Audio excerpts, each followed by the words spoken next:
Horror कहानियां थी। रहस्यमयी गर्भ। 60 वर्ष की उर्मिला शहर के बाहरी हिस्से में अपने छोटे से घर में अकेली रहा करती थी। एक रात शहर में बहुत जोर का तूफान आया। जोर जोर से हवाएं और आंधी तूफान के साथ तेज बारिश होने लगी। उन आवाजों को सुनकर कोई भी घबरा जाता, लेकिन उर्मिला घर के सारे खिड़की दरवाजे बंद कर गहरी नींद में सो रही थी। रात के लगभग 12 बजे होंगे कि किसी ने उर्मिला के घर का दरवाजा खटखटाया। दरवाजे के खटखटाने की आवाज सुनकर उर्मिला की नींद खुलती है। आखिर इतनी रात को कौन आया होगा? उर्मिला जाकर दरवाजा खोलती है तो सामने लगभग 26 साल की बेहद सुंदर लड़की को खड़ा देख हैरान रह जाती है। कौन हो बेटा, और इतनी रात को इतने भयंकर तूफान में कहाँ भटक रही हो? चाची, आपने मुझे पहचाना नहीं? मैं आपकी दूर की रिश्तेदार शालिनी। अरे हाँ, बचपन में तुझे देखा था। इतनी जवान हो गई है, कैसे पहचान में आती। लेकिन तू यहाँ क्या कर रही है, और वो भी ऐसी अंधेरी तूफान भरी रात में? उर्मिला की बात सुनते ही शालिनी की आंखों से आंसू बहने लगे। वो फूट फूट कर रोने लगी। ये देखकर उर्मिला को कुछ समझ में नहीं आया और उसने शालिनी का हाथ पकड़कर घर के अंदर आने के लिए कहा। जैसे ही शालिनी घर के अंदर रोशनी में आई, उर्मिला की नजर उसके पेट की तरफ गई, जिसे देखकर ये साफ पता चल रहा था कि वो प्रेग्नेंट है। अरे, तू तो पेट से है। ऐसी हालत में इतने भयंकर तूफान में आधी रात को बाहर भटक रही है। आखिर बात क्या है बेटा, मुझे सब कुछ साफ साफ बता। क्या बताऊं चाची, ये सब जिसकी वजह से हुआ है उसके बारे में बताने में भी मुझे शर्म आती है। मैंने घर वालों की मर्जी के खिलाफ जाकर एक लड़के से शादी कर ली थी, पर वो शादी के 1 महीने बाद ही मुझे छोड़कर चला गया। छोड़कर चला गया का क्या मतलब? क्या उसके साथ कोई हादसा हो गया? नहीं, उसे कोई दूसरी लड़की पसंद आ गई और मेरी प्रेगनेंसी की खबर सुनते ही उसने मुझे बेसहारा छोड़ दिया। उसके बाद मैं अपने घर गई, लेकिन माँ पापा ने मुझे घर में कदम तक नहीं रखने दिया। तभी मुझे आपकी याद आई। कोई बात नहीं, कोई बात नहीं। तुमने यहाँ आकर अच्छा ही किया। एक काम करो, तुम आराम करो। वैसे भी ऐसी हालत में इतना घूमना फिरना और इस तरह आधी रात को बाहर भटकना ठीक नहीं होता। प्रेग्नेंट औरत को आधी रात को घर से बाहर नहीं निकलना चाहिए। बुरी आत्माएं उस पर अपना असर दिखा सकती है। और इतना कहकर उर्मिला ने शालिनी को एक दूसरे कमरे में जाकर आराम करने के लिए कहा। लेकिन जैसे ही शालिनी अपने कमरे में जाने लगी, अचानक से उर्मिला ने उसे रोक लिया। एक बात बताओ बेटा, तुम्हारा कौन सा महीना चल रहा है? पेट देखकर तो लगता है कि लगभग 6 महीने पूरे हो गए होंगे। उर्मिला की बात सुनकर शालिनी के होठों पर मुस्कुराहट आ गई। चाची जी, अभी सिर्फ 1 ही महीना हुआ है। शालिनी की बात सुन उर्मिला दंग रह गई। उसे समझ में नहीं आ रहा था कि प्रेगनेंसी के पहले ही महीने में शालिनी की हालत ऐसी क्यों थी। लेकिन फिर उसने बात को नजरअंदाज कर शालिनी को आराम करने के लिए कहा और खुद भी कमरे में जाकर सो गई। अभी कुछ ही घंटे बीते थे कि अचानक से एक बच्चे के बड़े ही अजीबोगरीब बेढंगे तरीके से रोने की आवाजें उर्मिला के घर में गूंजने लगी। उन आवाजों को सुनकर उर्मिला की नींद फिर से खुलती है। ये अचानक बच्चे के रोने की आवाज कहां से आने लगी? उसने उठकर चारों तरफ देखा, पर वहां उसे कोई नजर नहीं आया। उर्मिला घबराते हुए शालिनी के कमरे में गई तो वहां उसे कमरे की दीवार पर एक बेहद खौफनाक साया नजर आया, जिसे देखकर उर्मिला बुरी तरह से घबरा गई। आखिर ये सब क्या हो रहा है? शालिनी, शालिनी उठो! उसने जोर जोर से आवाज देकर शालिनी को जगाने की कोशिश की, लेकिन ऐसा लग रहा था जैसे उसकी आवाज शालिनी तक पहुंच ही नहीं रही थी। कमरे की दीवार पर एक बहुत बड़ा और बेहद डरावने दिखने वाले इंसान का साया और एक बच्चे के अजीबोगरीब ढंग से रोने और चीखने की आवाजें अब उर्मिला को ज्यादा डराने लगी थी। उर्मिला को शालिनी की चिंता सताने लगी और उसने पूरी ताकत के साथ चीख कर शालिनी को आवाज लगाई, शालिनी! तभी अचानक सब कुछ एकदम पहले जैसा हो जाता है और उर्मिला की आवाज सुनकर शालिनी की नींद खुलती है। क्या हुआ चाची, आप इतनी तेज क्यों चिल्ला रही हैं? आप ठीक तो है ना? अभी मैंने तुम्हारे कमरे में कुछ अजीब सा देखा। तुम ठीक हो ना शालिनी? मुझे यहाँ एक बच्चे के रोने की आवाजें आ रही थी। लगता है आपको मेरी कुछ ज्यादा ही चिंता हो गई है। आपने मेरी प्रेगनेंसी के बारे में कुछ ज्यादा ही सोच लिया होगा। मैं एकदम ठीक हूँ, आप आराम से सो जाइए। इतना कहकर शालिनी ने उर्मिला को फिर से अपने कमरे में जाने के लिए कहा और खुद भी जाकर सो गई। पर अब उर्मिला की आंखों से नींद गायब हो चुकी थी। अगली सुबह जब शालिनी उठी तो वो सीधा उर्मिला के पास आई। गुड मॉर्निंग चाची। तभी अचानक उर्मिला की नज़र शालिनी के पेट पर पड़ती है, जिस पर नीले रंग से एक अजीब सी आकृति नजर आ रही थी। शालिनी, ये तुम्हारे पेट को क्या हुआ? मैंने इतनी औरतों को देखा है, ऐसा तो किसी के साथ नहीं होता। शालिनी ने जैसे ही अपने पेट की तरफ देखा तो उसे वहां कुछ भी नजर नहीं आया। चाची कुछ भी तो नहीं है, सब कुछ एकदम नॉर्मल है। आपको क्या अजीब लग रहा है? इससे पहले कि उर्मिला उसके सवाल का कोई जवाब देती, अचानक से शालिनी के पेट में जोर जोर से दर्द होने लगा। वो बुरी तरह दर्द से तड़पने लगी। चाची, चाची। ये सब देखकर उर्मिला बहुत घबरा गई। उसने धीरे धीरे शालिनी के पेट को सहलाना शुरू किया, लेकिन शालिनी का दर्द कम नहीं हुआ।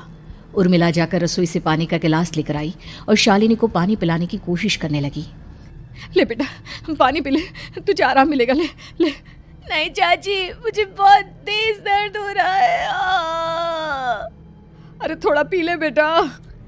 जैसे ही उर्मिला ने शालिनी को पानी पिलाया, उसने देखा कि गिलास में बचा पानी का रंग नीला पड़ गया और शालिनी की आंखें अजीब हो गई। उसके पेट पर बच्चे का एक डरावना चेहरा नजर आने लगा। ये सब देखकर उर्मिला की डर से हालत खराब होने लगी, पर तभी शालिनी का दर्द ठीक हो गया। बेटी, अभी तुम्हारा दर्द ठीक है तो ऐसा करो, तुम थोड़ी देर आराम कर लो। शालिनी को आराम करने के लिए कहकर उर्मिला तेज कदमों से चलकर घर से बाहर निकल जाती है और पास ही रहने वाली एक औरत कालिंदी के पास पहुंचती है। अरे उर्मिला बहन, बड़े दिनों बाद दिखाई दी, क्या हुआ? बहुत घबराई हुई सी लग रही हो, सब ठीक तो है ना? क्या बताओ कालिंदी बहन, मेरी एक दूर की रिश्तेदार आई हुई है। वो पेट से है और उसके साथ ना अजीब अजीब चीजें हो रही है। अब उर्मिला सारी बात कालिंदी को बताती है, जिसे सुनने के बाद काले जादू और तंत्र विद्या की माहिर कालिंदी एक ताबीज बनाकर उसे देती है। बहन, मुझे शालिनी पर किसी बुरी आत्मा का साया लगता है। ये ताबीज ले जाओ, आज रात को 12 बजे उसे पहना देना, फिर सब ठीक हो जाएगा। उर्मिला ताबीज लेकर घर वापस आती है और अब आधी रात के होने का इंतजार करने लगती है। जैसे ही आधी रात होती है, वो नींद में सोई शालिनी को ताबीज पहना शांति से अपने कमरे में आकर अपने पलंग पर लेट जाती है। अब सब ठीक हो जाएगा। ये सोचकर उर्मिला शांति की एक सांस ही लेती है कि तभी अचानक उसकी आंखों के सामने कुछ ऐसा आता है जिसे देखकर उर्मिला डर से चीखने लगती है। तुम कौन हो? कौन हो तुम? जाओ यहाँ से, जाओ जाओ यहाँ से। तभी उर्मिला की एक जोरदार दर्द भरी डरावनी चीख वहां पर गूंज गई। उर्मिला की आंखों के सामने एक बच्चा खड़ा हुआ था, जिसका पूरा शरीर किसी बूढ़े की तरह नजर आता था, लेकिन मुंह किसी नवजात बच्चे की तरह था। उसकी आंखें गुस्से से लाल थी और वो घूर घूर कर उर्मिला की तरफ देखा जा रहा था। कौन हो तुम? कौन हो? उर्मिला के चीखते ही वो बच्चा जोर जोर से रोने लगा। घबराकर उर्मिला ने अपने हाथों को अपने कानों पर रख लिया। उसकी समझ में नहीं आ रहा है कि आखिर ये सब उसके साथ क्या हो रहा है। कौन हो तुम? कौन हो? क्या चाहते हो मुझसे? जाओ जाओ यहाँ से। आखिर तुम हो कौन? तभी अचानक से उर्मिला के पूरे घर में लाल रंग की रोशनी फैल गई। वो बच्चा धीरे धीरे कदमों से चलता हुआ उर्मिला की तरफ बढ़ने लगा। किसी नवजात पैदा हुए बच्चे के जैसे उसके रोने की आवाज अब उर्मिला के कानों में गूंज रही थी। लेकिन कुछ ही सेकंड में वो चुप हो गया और उसने बेहद खतरनाक आवाज में उर्मिला के सवाल का जवाब दिया। मैं वो हूँ जो अब तक पैदा नहीं हुआ, लेकिन जब मैं पैदा हो जाऊंगा तो वो होगा जो अब तक कभी नहीं हुआ। ये क्या कहना चाहते हो तुम?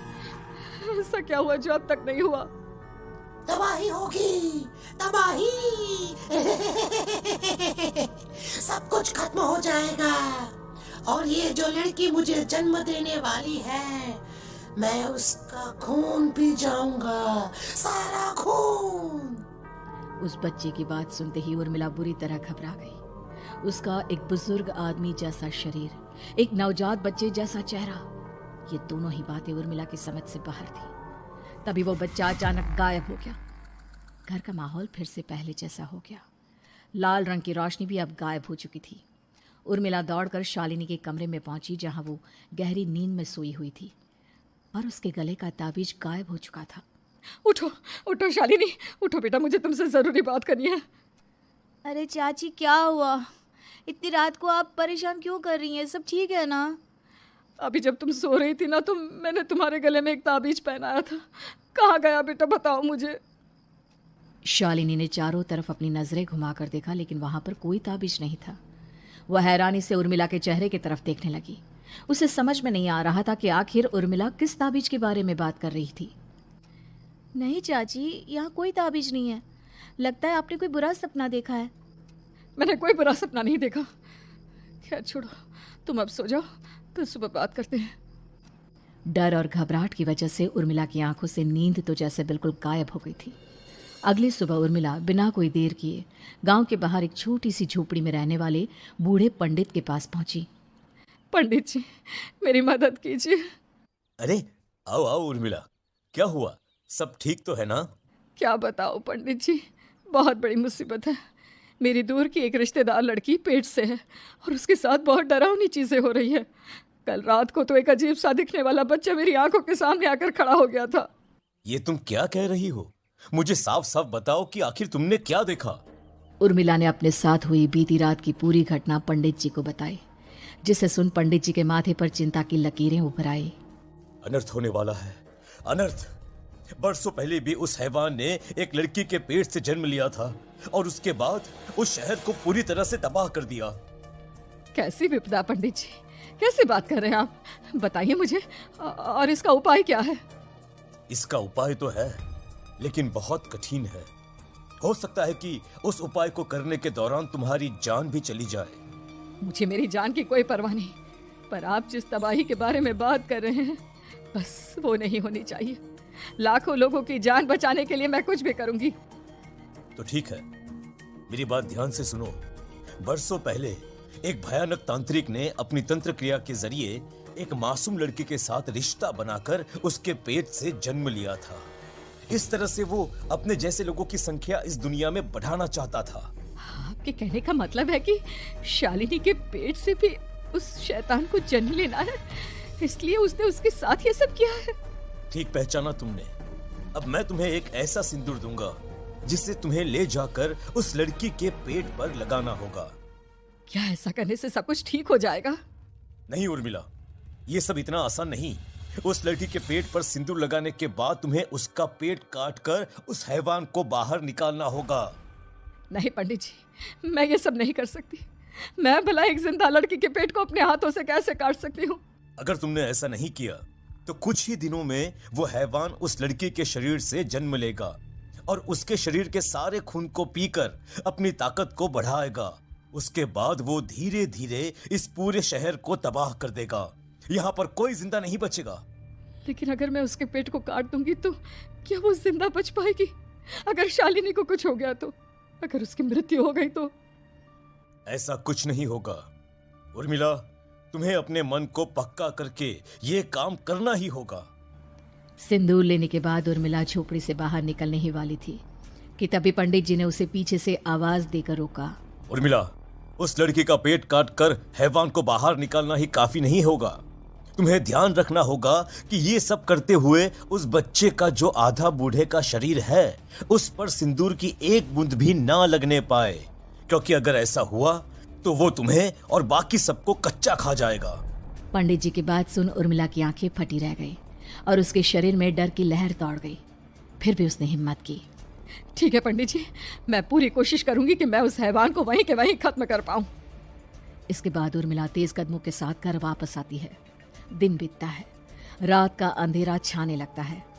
शालिनी खाना खाकर सोने चली जाती है और उर्मिला लगातार उसके गहरी नींद में सो जाने का इंतजार करने लगती है, जिसके बाद उर्मिला दबे कदमों से शालिनी के कमरे में पहुंच गई। मुझे ये करना ही होगा। अब उर्मिला ने धीरे धीरे शालिनी के पेट पर पंडित जी का दिया सिंदूर लगाना शुरू किया।